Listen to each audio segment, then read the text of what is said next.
Hello everyone and welcome to this video on a very interesting topic which is Kohlrausch law. This is the last topic of this chapter electrochemistry. I hope कि आपने अभी तक मेरे पुराने videos इससे पहले के जितने भी वीडियोस हैं वो देख लिए होंगे. जो हमारा लास्ट वीडियो था उसके अंदर हमने एक बहुत ही इंपॉर्टेंट टॉपिक कवर किया था which was limiting molar conductivity और जिसको मैं डिनोट किया था लैम्डा एम 0 से. कई बुक्स के अंदर इसको हम लैम्डा एम इंफिनिटी से भी डिनोट करते हैं. सो लिमिटिंग मोलर कंडक्टिविटी का क्या मतलब था? मोलर कंडक्टिविटी एट 0 कॉन्सेंट्रेशन या molar conductivity eight infinite dilution. तो दोनों टर्म्स में हम बात कर सकते हैं, जीरो कॉन्सेंट्रेशन या infinite dilution.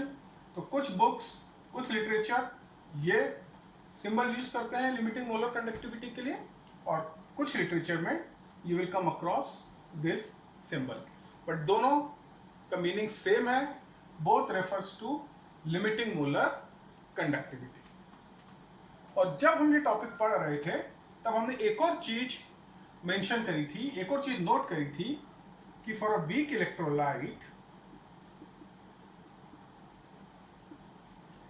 it is not possible to estimate or calculate limiting molar conductivity experimentally.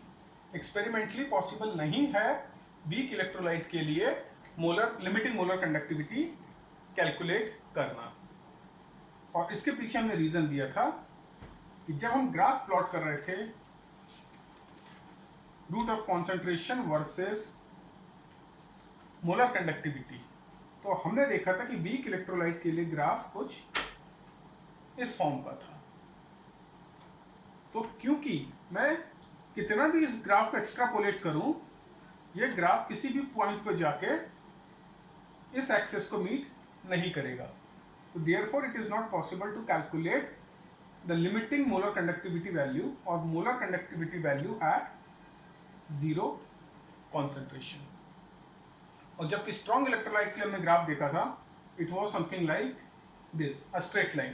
तो इसको अगर मैं एक्स्ट्रापोलेट कर देता हूं तो ये इस पॉइंट पे जाकर मीट करता. और ये मैं बोला था कि this value was your limiting molar conductivity. ठीक है, तो इतना याद है आपको, इतना क्लियर है कि वीक इलेक्ट्रोलाइट के लिए हम limiting molar conductivity experimentally measure नहीं कर सकते. और फाइनली वीडियो को कंक्लूड करते टाइम मैंने बोला था, तो Kohlrausch law is the way to calculate limiting molar conductivity for a weak electrolyte. तो आज के वीडियो में सबसे पहले हम देखते हैं कि व्हाट इज कोलरॉश लॉ और उसकी एप्लीकेशंस क्या क्या है. Okay,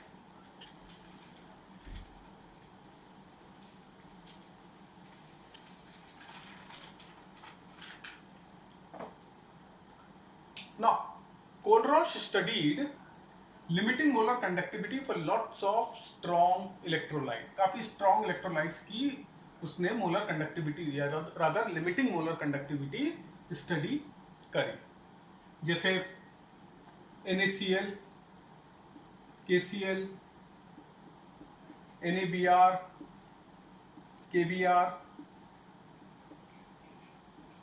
NaNO3, KNO3, so on and so forth. Let's say NaI and Ki. तो इस तरह से उसने काफी, ये सारे के सारे स्ट्रॉन्ग इलेक्ट्रोलाइट्स हैं. तो इसके लिए he studied their limiting molar conductivity. And when he found the difference,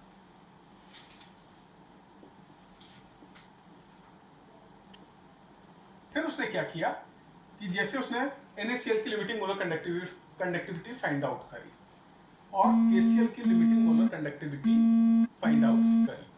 इसने इन दोनों को सबट्रैक्ट किया या इन दोनों का डिफरेंस लिया. तो ये इन दोनों का डिफरेंस कुछ मानो A आया. सिमिलरली उसने NaBr और KBr के बीच का लिमिटिंग मोलर मोलर कंडक्टिविटीज के बीच का डिफरेंस लिया, वो B आया। सिमिलरली NaNO3 की लिमिटिंग मोलर कंडक्टिविटी और पोटेशियम नाइट्रेट की लिमिटिंग मोलर कंडक्टिविटी, इन दोनों के बीच का डिफरेंस लिया, वो C आया। और सिमिलरली सोडियम आयोडाइड और पोटेशियम आयोडाइड के बीच का डिफरेंस लिया तो वो D आया। एंड देन ही रियलाइज कि this A is equal to B is equal to C is equal to D, right. Similarly, when he took the difference between NaCl NaBr and KCl KBr, तो NaCl की limiting molar conductivity और NaBr की limiting molar conductivity का जब difference लिया तो मानो वो X आया। सिमिलरली KCl और KBr का डिफरेंस लिया और वो Y आया। एंड अगेन ही रियलाइज कि this X is equal to Y। तो ये वाला जो पहला केस था, इसके अंदर क्या चीज कॉमन थी? इन सब के अंदर जो मेरा एनायन है वो दोनों केस में कॉमन था। यहां पर एनायन Cl था, इधर Cl, इसमें Br, इसमें Br, राइट। इसमें सब में एनायन कॉमन था। और जब ये वाला केस में देख रहा हूं तो इसमें क्या कॉमन है? कैटायंस कॉमन है, right. So this led him to conclude कि किसी भी इलेक्ट्रोलाइट की जो लिमिटिंग मोलर कंडक्टिविटी है उसके अंदर एनायन और कैटायन का एक डेफिनेट कंट्रीब्यूशन होता है।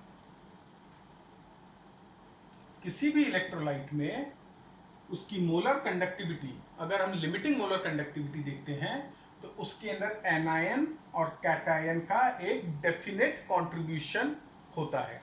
और वो कंट्रीब्यूशन इंडिपेंडेंट है कि वो किस आयन के साथ बॉन्डेड है। दैट मीन्स NaCl में जो क्लोराइड आयन का कंट्रीब्यूशन होगा, सेम कंट्रीब्यूशन क्लोराइड आयन का KCl के केस में होगा। ब्रोमाइड आयन का कंट्रीब्यूशन जो NaBr की लिमिटिंग मोलर कंडक्टिविटी में है, वही कंट्रीब्यूशन ब्रोमाइड आयन का KBr की लिमिटिंग मोलर कंडक्टिविटी में होगा, राइट। सो मेजर कंक्लूजन उसके ये थे कि anion and cation make definite contribution to limiting molar conductivity and this is independent of the other ion present in the electrolyte। यहां तक क्लियर है? तो इसके बेसिस पे he gave his law which goes something like this कि मानो अगर आपके पास कोई इलेक्ट्रोलाइट है ऑफ द फॉर्म AXBY, जैसे अगर मैं इसको कंपेयर करूं लेट्स से NaCl से, ठीक है। तो मेरा A हो गया Na, B हो गया Cl, X की वैल्यू 1, Y की वैल्यू 1, ठीक है। So for a general electrolyte of the form AXBY, he said the limiting molar conductivity of AXBY होगी X times the contribution of limiting ionic conductivity of ion A plus Y times the limiting mole ionic conductivity of ion B।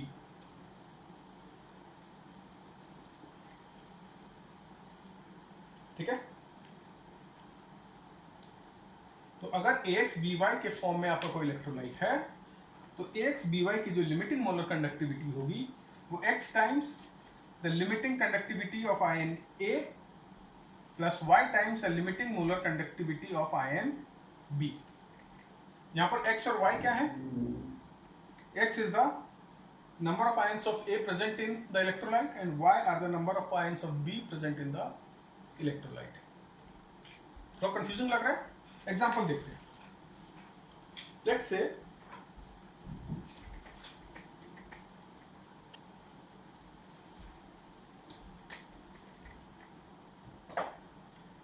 हम example लेते हैं NaCl का।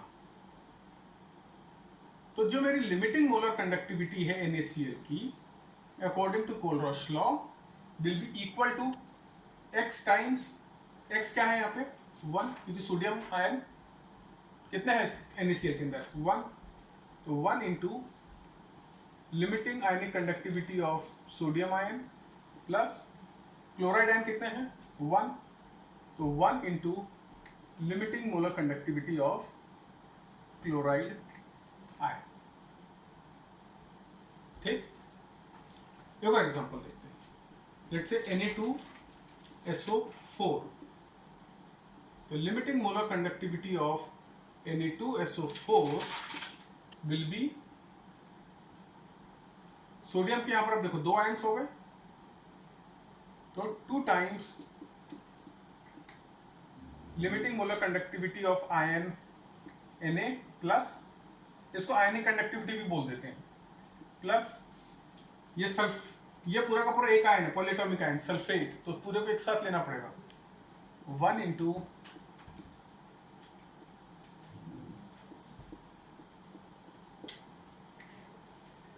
ये हो गया आपका। Clear है कोलरॉश लॉ? एक और एग्जांपल ले लें।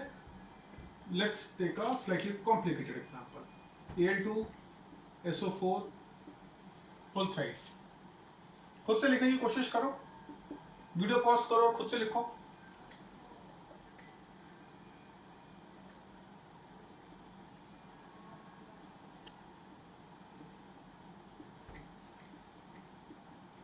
लिखा? अब देखो एल्यूमिनियम के कितने आयंस हैं 2, तो 2 times limiting ionic conductivity of Al3 plus, plus sulphate की कितने आयंस हैं 3, तो 3 टाइम्स द लिमिटिंग मोलर या limiting ionic conductivity of sulphate ion. तो इस तरीके से ये कोलरॉश लॉ है, और इस तरीके से हम किसी भी इलेक्ट्रोलाइट की लिमिटिंग मोलर कंडक्टिविटी को एक्सप्रेस कर सकते हैं आयनिक कंडक्टिविटी के उन आयंस के जो ये इलेक्ट्रोलाइट फॉर्म कर रहा है। ठीक है, तो किसी भी इलेक्ट्रोलाइट की लिमिटिंग मोलर कंडक्टिविटी हम उसके आयंस की आयनिक कंडक्टिविटी के फॉर्म में लिख सकते हैं। क्लियर है? अब ये कॉन्सेप्ट हम यूज करेंगे to find the limiting molar conductivity of a weak electrolyte, और मैं आपको क्वेश्चन लेकर सॉल्व करेंगे, उससे आपको समझ में आ जाएगा कि किस तरीके से हम कोलरॉश लॉ यूज कर रहे हैं लिमिटिंग मोलर कंडक्टिविटी निकालने के लिए। अच्छा, क्वेश्चन स्टार्ट करने से पहले 2 एप्लीकेशंस और देख लेते हैं कोलरॉश लॉ की, केवल मेंशन करूंगा और फिर उसकी एप्लीकेशन हम क्वेश्चंस के फॉर्म में ही स्टडी करेंगे। तो पहली एप्लीकेशन तो हो गई फाइंडिंग लिमिटिंग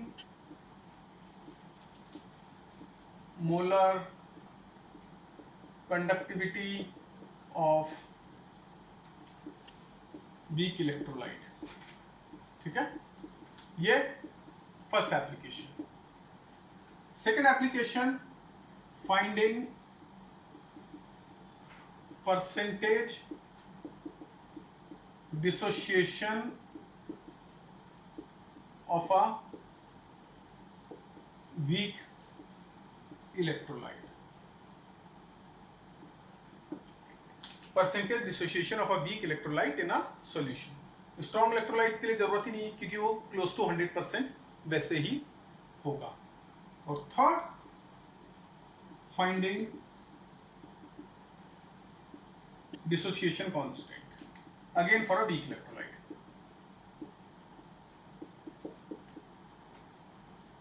तो ये 3 एप्लीकेशन है कोलरॉश लॉ की जो कि हम स्टडी करेंगे और जो आपके न्यूमेरिकल्स हैं वो इन्हीं तीनों एप्लीकेशन के ऊपर बेस्ड होंगे, यानी 3 तरह के न्यूमेरिकल्स आप एनकाउंटर करोगे इस टॉपिक में। पहला रहेगा to finding limiting molar conductivity of a weak electrolyte, दूसरा finding percentage dissociation of a weak electrolyte, और थर्ड फाइंडिंग डिसोसिएशन कांस्टेंट। और डिसोसिएशन कांस्टेंट जब भी फाइंड करेंगे उसके लिए हमें ये फाइंड करना जरूरी होगा कि पहले हम परसेंटेज डिसोसिएशन निकालेंगे और उससे हम डिसोसिएशन कांस्टेंट की वैल्यू फाइंड आउट करेंगे। ठीक है, तो अब हम देखते हैं first application of Kohlrausch law.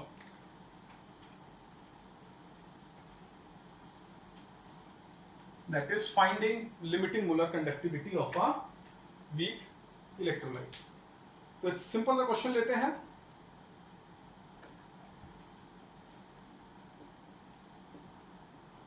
If limiting molar conductivity for NaCl, HCl and acetic acid are 126.4, 426.1 and 91 unit क्या होती है मोलर कंडक्टिविटी की? भूल गए भाई? याद रखो, बहुत इंपॉर्टेंट है। कोई भी क्वेश्चन सॉल्व करते हो तो उसके बाद उसकी यूनिट लिखना जरूरी है। तो लिमिटिंग मोलर कंडक्टिविटी की यूनिट होती है सीमेंस सेंटीमीटर स्क्वायर पर मोल। कॉमन यूनिट ऐसा यूनिट तो सीमेंस मीटर स्क्वायर पर मोल हो जाएगी। ये कॉमन यूनिट जो यूज करते हैं। और आपको पता करना है what will be limiting molar conductivity of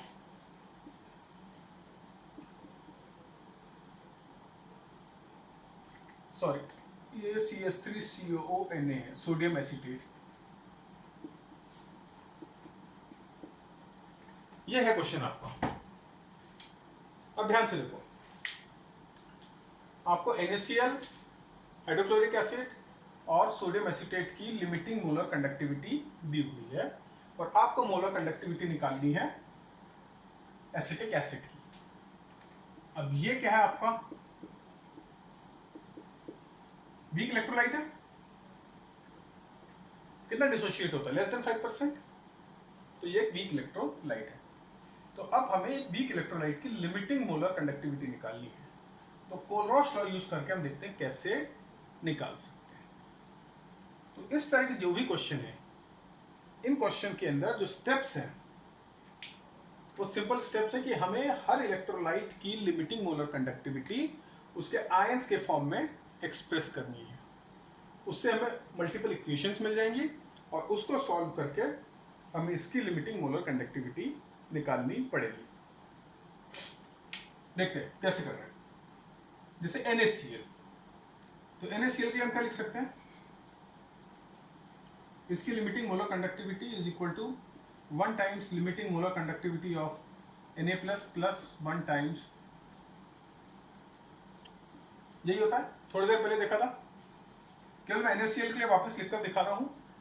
इन सब के लिए मैं डायरेक्टली यूज करने वाला हूं कोलरॉश लॉ। तो मेरी पहली क्वेश्चन बन जाएगी, NaCl की लिमिटिंग मोलर कंडक्टिविटी दी हुई है मेरे को 126.4, तो मैं लिख सकता हूँ 126.4। अब मैं M सिंबल हटा रहा हूँ, सीधे Na प्लस के फॉर्म में लिख देता हूँ इस तरीके से। M अंडरस्टूड है कि M है वहां पे। ठीक है, फर्स्ट इक्वेशन। HCl की इक्वेशन लिखेंगे। HCl की लिमिटिंग मोलर कंडक्टिविटी 426.1। आयंस के फॉर्म में देखो क्या हो जाएगी, हाइड्रोजन आयन एक, क्लोराइड आयन भी एक। ये हो गया आपका दूसरी इक्वेशन।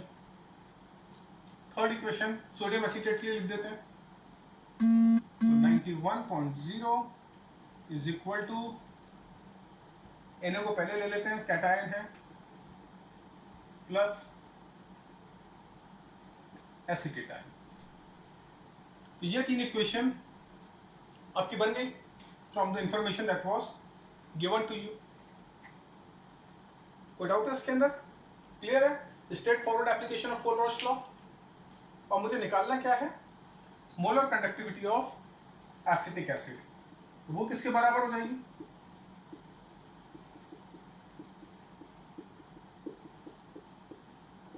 H प्लस प्लस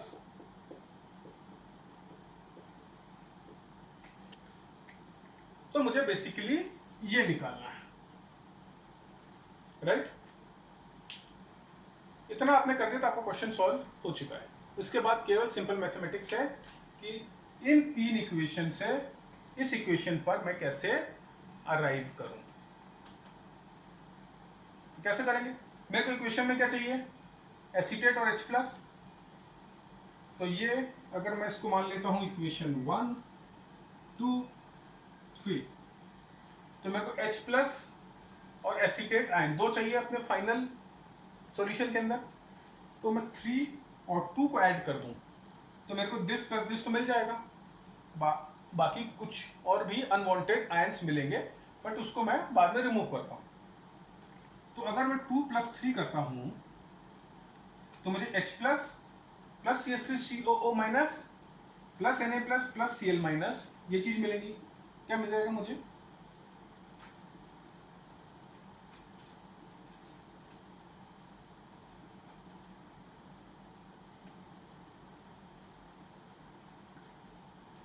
ये मिल जाएगा। अब इसमें से अनवांटेड क्या है? मुझे केवल ये चाहिए और ये चाहिए। ये अनवांटेड है। इसको कैसे रिमूव करूं उस इक्वेशन में से? अगर मैं इक्वेशन 1 को माइनस कर दूं इसमें से तो ये दोनों टर्म इस दो को कैंसिल आउट कर देंगे और मेरे पास नेट नेट क्या बच जाएगा? Limiting molar conductivity of H plus plus limiting molar conductivity of CH3COO minus, जो कि मुझे चाहिए, राइट? तो करेक्ट।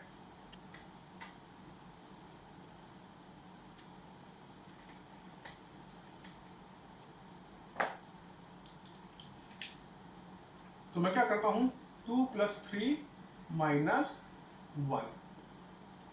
अब मैं लेफ्ट हैंड साइड भी ले लूं तो 2 के से आ गया 426.1, 3 से आया +91 -1, 1 के अंदर क्या है? -126.4।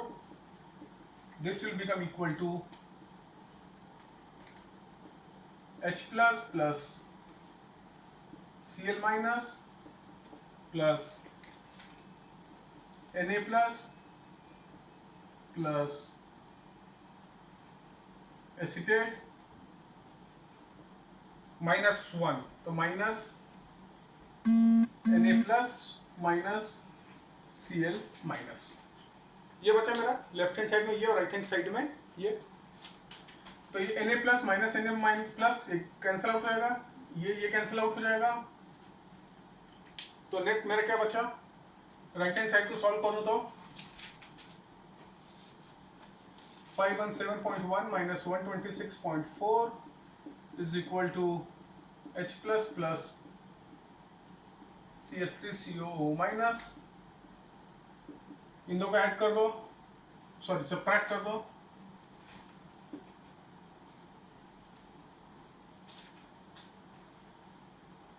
$390.7 और ये किसके बराबर है?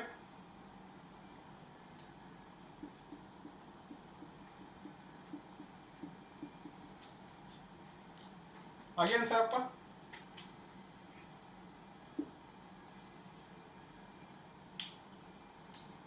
तो देखा आपने किस तरीके से हमने कोलरॉश लॉ की एप्लीकेशन से कोलरॉश लॉ को यूज करके एक वीक इलेक्ट्रोलाइट की limiting molar conductivity find out कर ली। इसमें कोई भी कॉम्प्लिकेटेड कैलकुलेशंस नहीं है, सिंपल मैथमेटिक्स है। आपको जिन इलेक्ट्रोलाइट की कंडक्टिविटी दी हुई है उसको उसके आयंस के फॉर्म में लिखना है। आपको मल्टीपल इक्वेशंस मिलेंगी और उन इक्वेशन को सॉल्व करके आपको फाइनल जो भी आंसर चाहिए उस फॉर्म में लेकर आना है। क्लियर? कर लिया इसको नोट डाउन?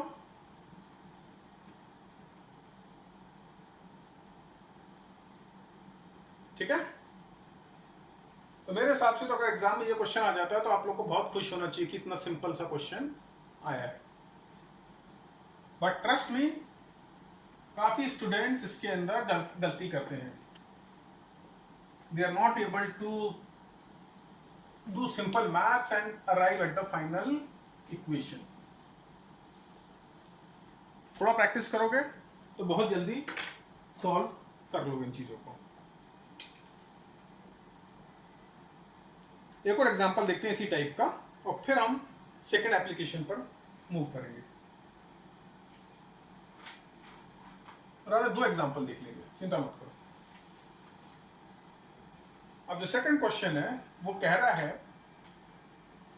कि molar conductivity of NH4Cl eight infinite dilution, तो मैंने इसको सिंबल में लिख दिया, is 149.7 unit siemens centimetre square per मोल। ये विजिबल है कि नहीं है? थोड़ा नीचे लिख देता हूं इन केस आपको विजिबल नहीं हो।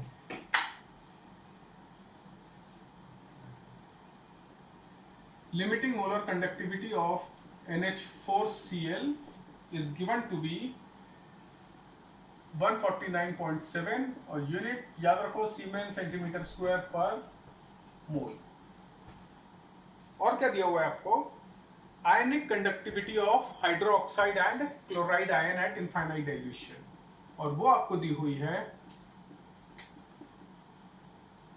198 अगेन सीमेन सेंटीमीटर स्क्वायर पर मोल, और क्लोराइड आयन की भी दे रखी है आपको which is 76.3 siemens centimetre square per mole. और आपको फाइंड आउट करनी है molar conductivity of, limiting molar conductivity of NH4OH। ठीक है। अगेन कोलरॉश लॉ की एप्लीकेशन है सिंपल। हमें molar limiting molar conductivity NH4OH की निकालनी है। अगर हम कोलरॉश लॉ लगाएं इस पे तो ये किसके बराबर हो जाएगी? Ionic conductivity of ammonium ion plus ionic conductivity of OH hydroxide ion. ये तो हमें पहले से दिया हुआ क्वेश्चन में, पर हमें ये नहीं पता, तो हमें सबसे पहले ये निकालना होगा। ये कैसे निकालेंगे? जो इंफॉर्मेशन हमें दी हुई है। तो देखो, हमें लिमिटिंग मोलर कंडक्टिविटी किसकी दी है? अमोनियम क्लोराइड, उसमें अमोनियम आ रहा है, मतलब कहीं ना कहीं हमें यहीं से ये चीज निकल ली है। तो मैं लिख सकता हूं limiting molar conductivity of ammonium chloride is equal to limiting molar conductivity of ammonium ion plus limiting molar conductivity of chloride ion. इसी वैल्यू कितनी दे रखी है? 149.7। ये दिया हुआ नहीं, ये हमें फाइंड आउट करना है, पर ये हमें दी हुई है वैल्यू।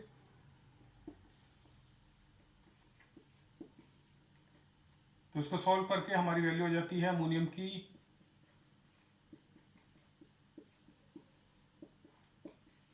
तो इसको फटाफट मल्टीप्लाई माइनस करो तो आंसर आ जाएगा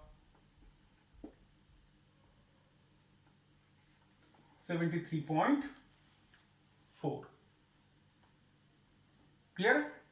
कोलोस्ट्रॉल लगाया, अमोनियम क्लोराइड की लिमिटिंग मोलर कंडक्टिविटी दी हुई थी, उसको उसके आयंस के फॉर्म में एक्सप्रेस किया, जो वैल्यूज दी थी वो पुट इन करी, तो हमें आयनिक कंडक्टिविटी अमोनियम आयन की मिल गई।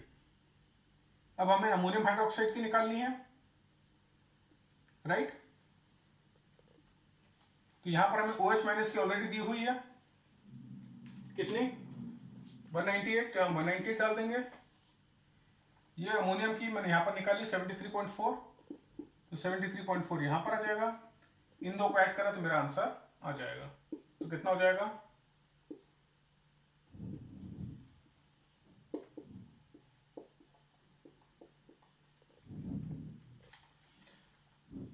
ठीक। बहुत ही सिंपल क्वेश्चन था, लड्डू क्वेश्चन।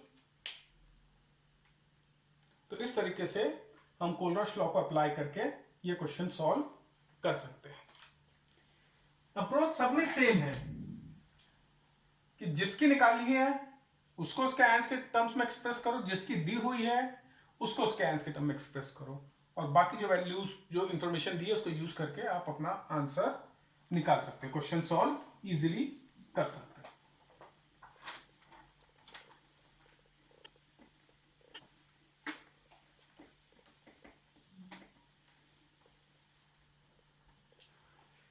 एक और क्वेश्चन देखते हैं इसी टाइप का।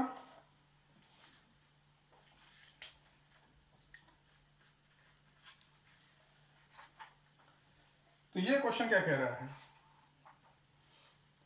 ये क्वेश्चन नंबर 3 हो गया आपका। आपको फाइंड करना है limiting molar conductivity of again ammonium hydroxide, ये आपको फाइंड करना है। और क्या क्या दिया हुआ है आपको, लिमिटिंग मोलर कंडक्टिविटी दी हुई है आपको बैरियम हाइड्रोक्साइड की 457.6, फिर आपको दी हुई limiting molar conductivity barium chloride की 240.6, और आपको लिमिटिंग मोलर कंडक्टिविटी दे रखी है अमोनियम क्लोराइड की विच इज 129.8। ठीक है, अगेन अप्रोच सेम, हमें एक्सप्रेस करना है इनको इनके आयंस के फॉर्म में। तो इसको क्या लिख सकता हूं, limiting molar conductivity of barium ion, और हाइड्रोक्साइड के 2 आयन है तो 2 टाइम्स। ये याद रखना, काफी स्टूडेंट्स क्या करते हैं, हाइड्रोक्साइड आयन दिया होगा तो ऑक्सीजन को अलग ले लेंगे, हाइड्रोजन को अलग ले लेंगे, उसके बाद पता नहीं क्या क्या करेंगे। याद रखो पॉलीएटॉमिक आयन है तो उसको पॉलीएटॉमिक आयन की तरह ही ट्रीट करना है। और कॉमन पॉलीएटॉमिक आयन सबको पता है, hydroxide, sulphate, phosphate, carbonate, ammonium, यही सब है। बैरियम क्लोराइड को क्या लिख सकते हैं,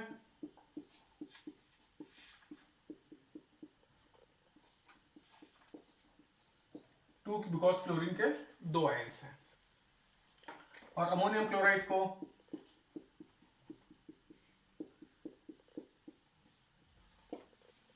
तो ये आपकी बेसिकली 3 इक्वेशन बन गई, इक्वेशन 1, इक्वेशन 2, इक्वेशन 3।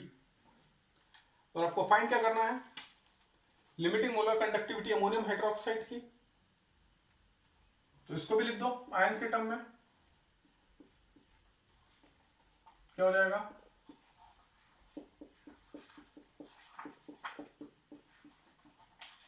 छोड़ो मैं नीचे लिखते हैं, यहां पर कंफ्यूजन हो जाएगा। तो हमें फाइंड आउट करना है limiting molar conductivity ammonium hydroxide की, तो वो हो जाएगी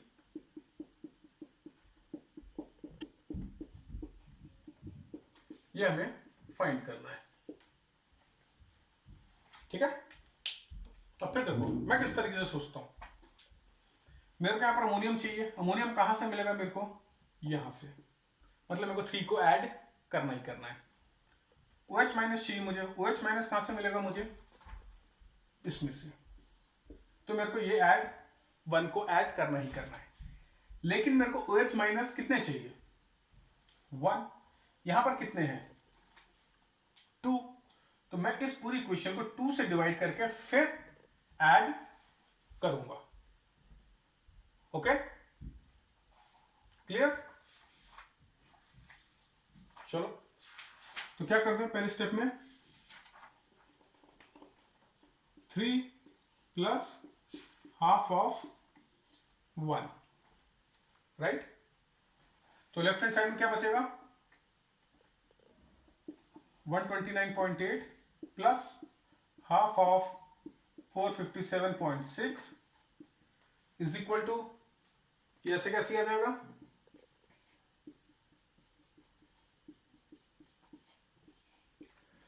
ये हाफ कर रहा हूं तो plus half of barium plus half of, sorry 2/2 यानी 1 हो जाएगा। ये हो गया, ठीक है। तो 2/2 को मैं 1 लिख दूं, ठीक है। तो अब मेरे पास ये टर्म मेरे को चाहिए, ये टर्म मेरे को चाहिए, पर मेरे पास जो एक्स्ट्रा टर्म आ गया वो कौन से हैं, ये दोनों।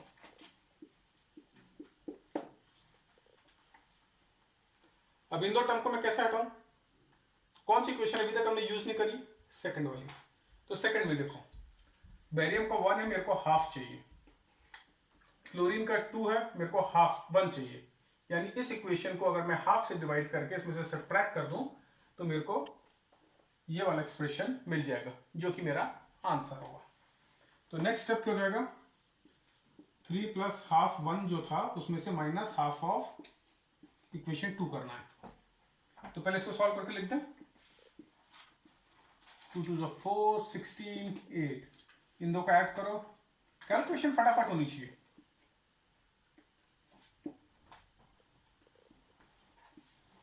358.6, ठीक, माइनस अब हाफ ऑफ 2 विच इज 240.6, तो ये कितना हो जाएगा 120.3। तो उसको कितना आंसर आने वाला ये,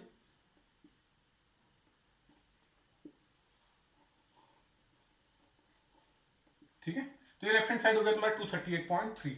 राइट हैंड साइड देख लो क्या आने वाला है आपकी क्यूरियोसिटी के लिए।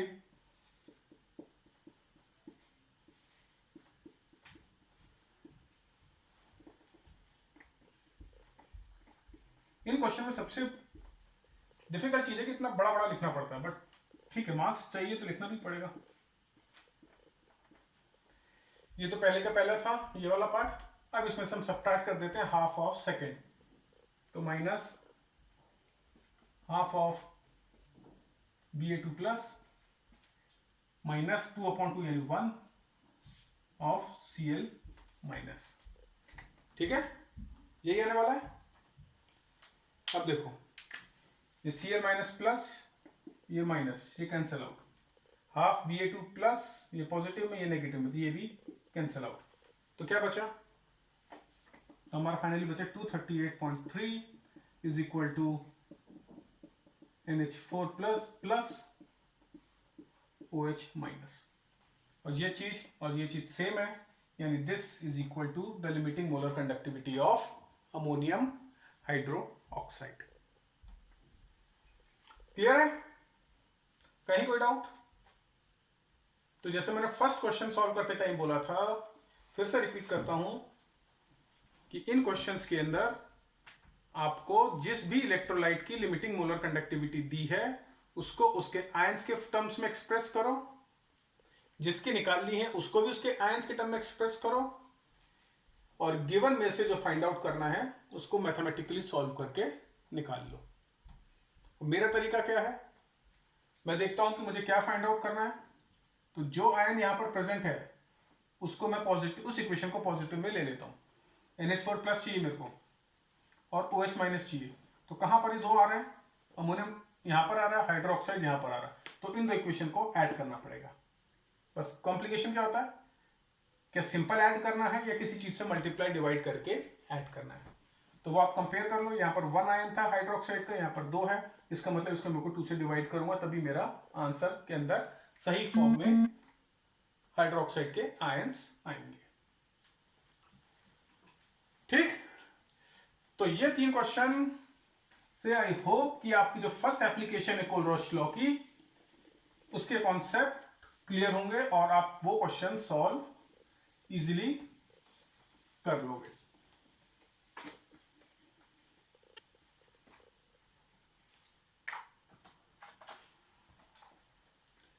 अब हम बाकी दो एप्लीकेशन देखें। तो सेकंड एप्लीकेशन क्या बोली थी हमने, to calculate percentage dissociation of a weak electrolyte. और परसेंटेज डिसोसिएशन किस चीज से डिनोट करते हैं, अल्फा से। ठीक है,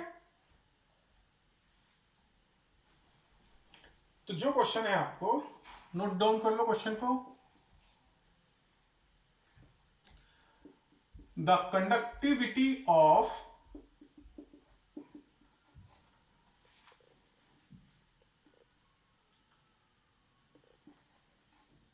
zero point 0.1028 mole per litre acetic acid is 4.95 into 10 to power minus 5 Siemens per centimeter. Calculate dissociation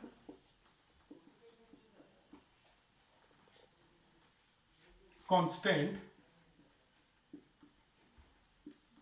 if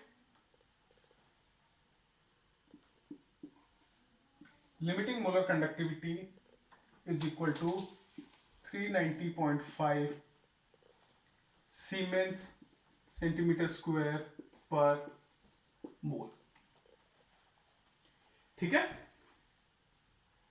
तो ये क्वेश्चन है आपका। अब ये क्वेश्चन सॉल्व करने से पहले मैं आपको बता दूं कि डिसोसिएशन, ये परसेंटेज डिसोसिएशन किस तरीके से फाइंड आउट करते हैं if we are given value of molar conductivity and limiting molar conductivity.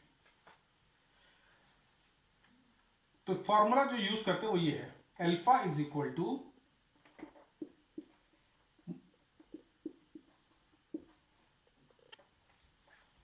Molar conductivity at some concentration C divided by limiting molar conductivity। यानी मानो तुम्हें दे रखा है एसिडिक एसिड, ठीक है, और तुम्हें दे रखा है कि जब उसका कॉन्सेंट्रेशन लेट से 1 मोलर था तो उसकी मोलर कंडक्टिविटी लेट से, मैं सिंपल अंडरस्टैंडिंग के लिए सिंपल नंबर ले रहा हूं, तो उसकी मोलर कंडक्टिविटी लेट से 2 थी at 1 molar concentration. This was the value of molar conductivity and at infinite dilution यानी जीरो कॉन्सेंट्रेशन पे या इनफाइनाइट डाइल्यूशन पे ये वैल्यू है लेट से 10 या 10 भी नहीं, इसको वैल्यू को मान लेते हैं लेट से है 20। ठीक, मान लो एसिटिक एसिड की 1 मोलर कॉन्सेंट्रेशन पे मोलर कंडक्टिविटी है 2 और इनफाइनाइट डाइल्यूशन पर एसिटिक एसिड की मोलर कंडक्टिविटी है 20। तो अगर आपको परसेंटेज डिसोसिएशन निकालना है कौन से कॉन्सेंट्रेशन पे, एट दिस कॉन्सेंट्रेशन 1, ठीक है। तो अगर आपको परसेंटेज डिसोसिएशन निकालना है कॉन्सेंट्रेशन ऑफ 1 मोलर, तो उसके लिए हम ज्यादा फॉर्मूला यूज कर सकते हैं, alpha is equal to molar conductivity at given concentration upon limiting molar conductivity. तो कॉन्सेंट्रेशन ऑफ 1 मोलर क्या है कंडक्टिविटी, मोलर कंडक्टिविटी 2 और लिमिटिंग मोलर कंडक्टिविटी कितनी है 20। तो ये आपका आंसर हो गया, यानी रफली, नॉट रफली, एग्जैक्टली 10%। ठीक है, तो इस चीज को नोट डाउन कर लो।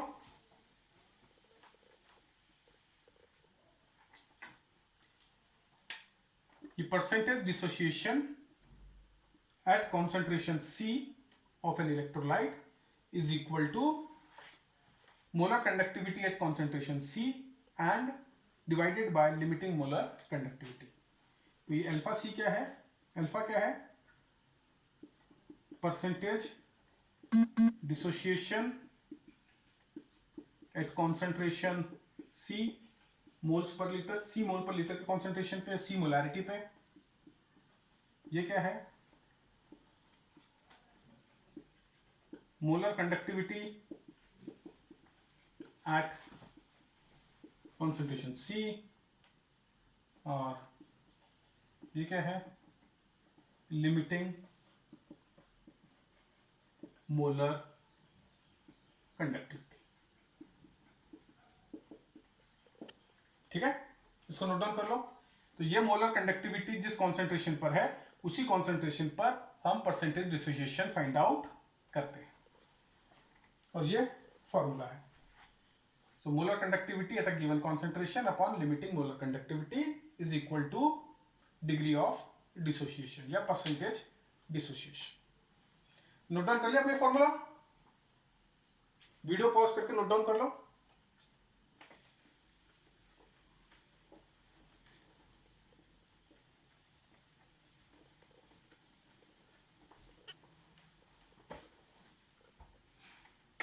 अब इस क्वेश्चन को ध्यान से देखो. सबसे पहले क्वेश्चन को बहुत ध्यान से पढ़ना जरूरी है. मैंने पहले वाली वीडियो में भी बताया था कि कंडक्टिविटी और मोलर कंडक्टिविटी को कंफ्यूज नहीं करना है. यहां पर क्लियरली देखो कंडक्टिविटी दी हुई है, मोलर कंडक्टिविटी नहीं है. यूनिट से ही पता चल रहा है ये मोलर कंडक्टिविटी की यूनिट्स नहीं है. मोलर कंडक्टिविटी की यूनिट्स ये है. तो आपको कंडक्टिविटी दी है यानी कापा दिया हुआ है कितना 4.95 into 10 to power minus 5. Concentration C दिया हुआ है 0.001028 मोल पर लीटर और आपको लिमिटिंग मोलर कंडक्टिविटी दे रखी है 390.5. आपको डिसोसिएशन कांस्टेंट निकालना है. तो पहले डिसोसिएशन कांस्टेंट निकालने से पहले हम डिग्री ऑफ डिसोसिएशन निकालेंगे. तो डिग्री ऑफ डिसोसिएशन का फॉर्मूला होता है, ठीक है. तो मेरे को डिग्री ऑफ डिसोसिएशन निकालने के लिए क्या चाहिए? मोलर कंडक्टिविटी चाहिए. मोलर कंडक्टिविटी कहां से निकालना है मेरे को? कापा में से. तो जैसा हमने पहले की वीडियो में देखा था, molar conductivity is equal to kappa upon C into 1000. यहां पर कापा के अंदर पर सेंटीमीटर में होना चाहिए और कॉन्सेंट्रेशन मोल पर लीटर में. तो ये वैल्यू अगर मैं पुट कर दूं तो कापा है 4.95 इंटू 10 टू पावर माइनस 5. 1000 को लिखा 10 टू पावर 3 और ये 0.001028. तो 1 2 3 डेसिमल को यहाँ मूव कर देते हैं. 1.028 इंटू 10 टू पावर माइनस 3. ठीक है. तो क्या बचेगा? ये कट के यहाँ पर 2 आ जाएगा. 3 यानी 49.5 अपॉन 1.028. ठीक है. तो इसको सॉल्व करोगे, डिवाइड करो उसको फटाफट. रफली कुछ 48.3 इसकी वैल्यू आएगी. ठीक है. ये हम पहले देख चुके हैं कि कंडक्टिविटी से मोलर कंडक्टिविटी कैसे निकालनी है. तो वो फॉर्मूला यूज कर दे, मोलर कंडक्टिविटी निकाल ली. अब यहां पर आकर हम डिग्री ऑफ डिसोसिएशन निकाल लेते हैं. 48.3 अपॉन 390.5 कितना आने वाला है? गेसेस. इसको सॉल्व करोगे तो मेरे हिसाब से इसका आंसर आ जाएगा कि रफली तुम्हारा 483 डिवाइडेड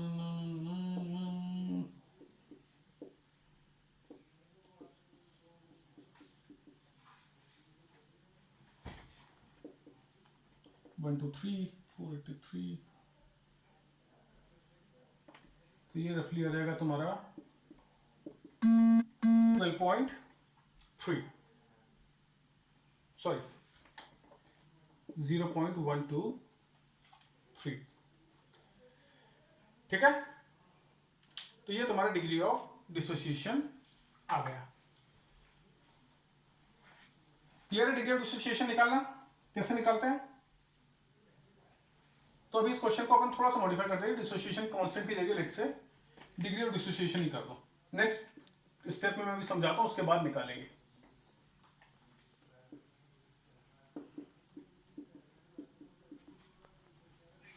ठीक है, तो अगर डिग्री ऑफ डिसोसिएशन निकालना है तो समझ गए कैसे निकालना है। फॉर्मूला जो हमें यूज करना है वो ये है। हाँ, अगर आपको मोलर कंडक्टिविटी नहीं दी, कंडक्टिविटी दी हुई है, तो फिर ये फॉर्मूला यूज करके आपको पहले मोलर कंडक्टिविटी फाइंड आउट करनी पड़ेगी और इससे आपका डिग्री ऑफ डिसोसिएशन आ जाएगा। क्लियर है इतना? अब देखते हैं डिग्री ऑफ डिसोसिएशन से डिसोसिएशन कांस्टेंट कैसे निकाला जाता है। यहां पर एसिटिक एसिड है, तो जिस चीज का भी डिसोसिएशन कांस्टेंट निकालना है उसकी मेरे को इक्वेशन लिखनी पड़ेगी। तो मेरे को एसिटिक एसिड का निकालना है, तो मैं एसिटिक एसिड की डिसोसिएशन की इक्वेशन लिख दूं। सिंपल है, उसके आयंस के फॉर्म में डिसोसिएट होगा ना।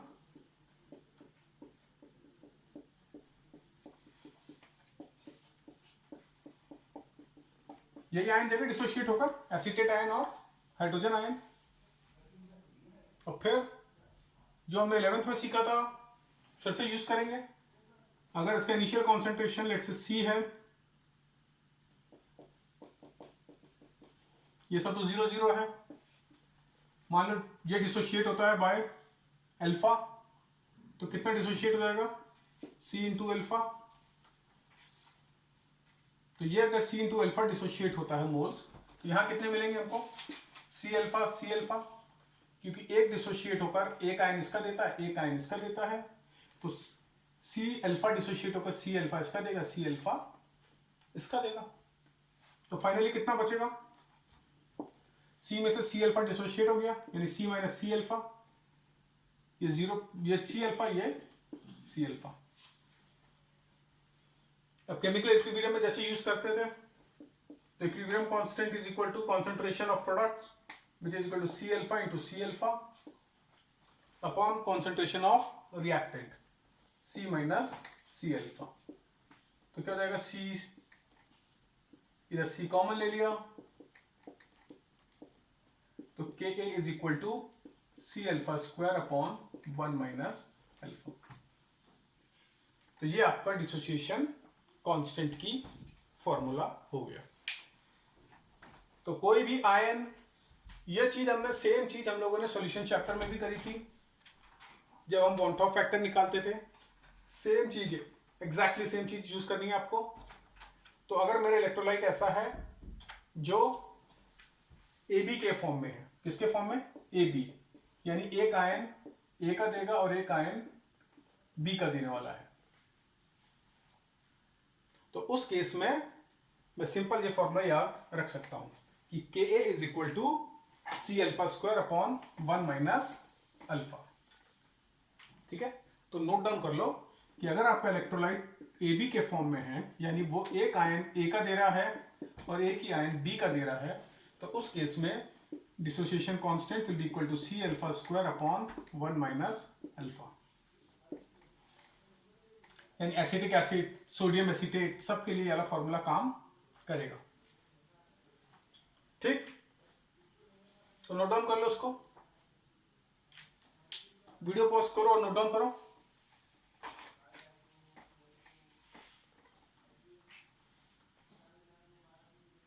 ठीक है, इसमें कोई डाउट तो नहीं है? ये हमने सॉल्यूशन चैप्टर में भी किया था, 11th क्लास में भी किया हो इस चीज को।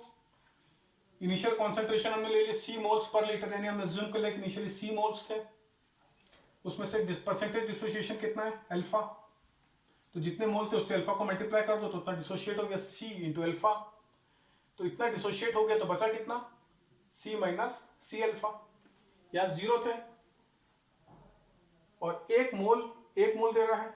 स्टोइकोमेट्रिक कोएफिशिएंट देखो, ये 1, ये 1, ये 1, यानी एक से एक और एक मिल रहा है, तो C अल्फा से C अल्फा और C अल्फा मिलेंगे, तो फाइनली C अल्फा इसके बचे, C अल्फा इसके बचे और ये C minus C alpha.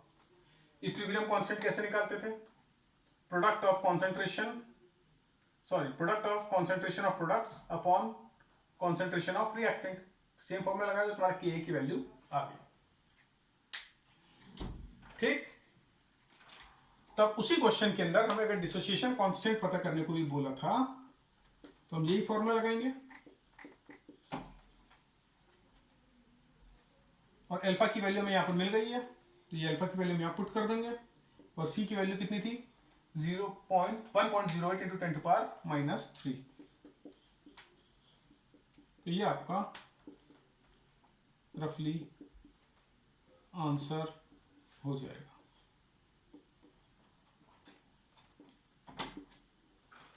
Calculation थोड़ी मुश्किल होगी बट क्वेश्चन इस तरीके से सॉल्व होगा। क्लियर है? फाइनल क्वेश्चन करते हैं आज का, जो कि बहुत ही सिंपल है। एक्चुअली मुझे क्वेश्चन पहले कर लेना चाहिए था और ये बाद में करना था, पर ठीक है।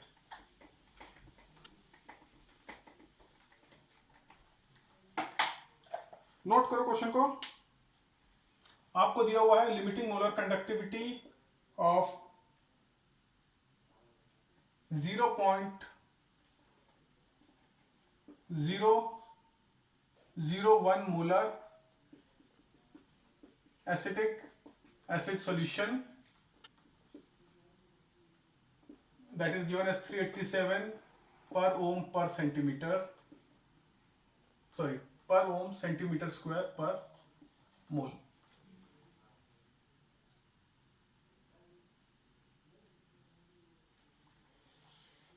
एक मिनट इसको रफ करो, फिर से नोट डाउन करो। Limiting molar conductivity of acetic acid is given to be 387 पर ओम सेंटीमीटर स्क्वायर पर मोल। ये लिमिटिंग मोलर कंडक्टिविटी दी है एसिटिक एसिड की।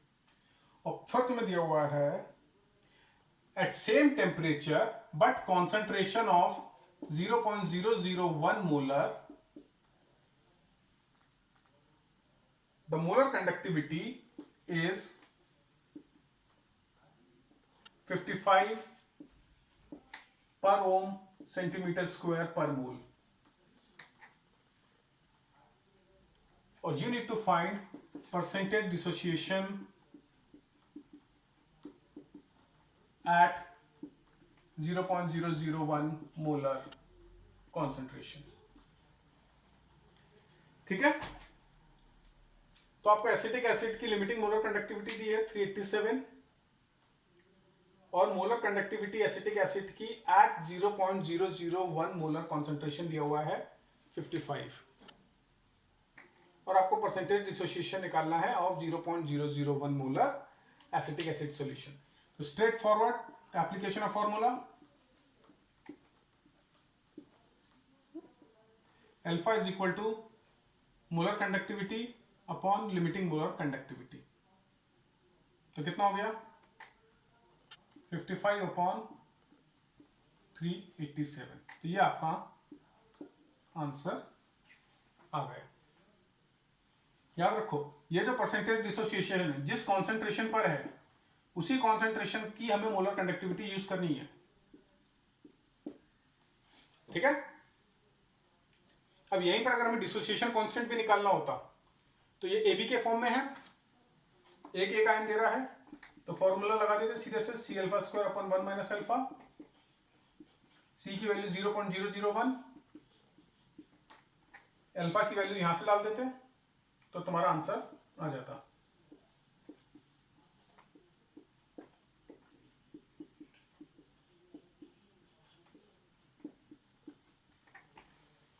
ठीक है, तो ये 3 एप्लीकेशंस हैं आपकी कोलरॉश लॉ की। पहली एप्लीकेशन में हमने देखा to find the limiting molar conductivity of a weak electrolyte, दूसरे में डिग्री ऑफ डिसोसिएशन और तीसरे में डिसोसिएशन कांस्टेंट। आई होप आपको क्लियर होगा। कहीं पर भी कोई भी डाउट हो तो आप मेरे को मैसेज कर सकते हो, पूछ सकते हो। इन क्वेश्चंस को एक और बार अच्छे से देखो, समझो और अपने से खुद से सॉल्व करने की कोशिश करो। शुरू में थोड़ा कंफ्यूजिंग लगेगा, थोड़ा डिफिकल्ट लगेगा, बट अगर आपको फॉर्मूले याद है, कॉन्सेप्ट याद है, तो बहुत बहुत बहुत ईजी है. So all the best, keep trying and keep studying, and with this we complete this topic on electrochemistry. I hope you liked this topic and all the concepts which I taught you are clear to you. कहीं पर कोई भी doubt है तो फिर से बोल रहा हूं, आप मुझसे पूछ सकते हो. तो रिवाइज करो और अच्छे से प्रैक्टिस करो, एंड ऑल द बेस्ट.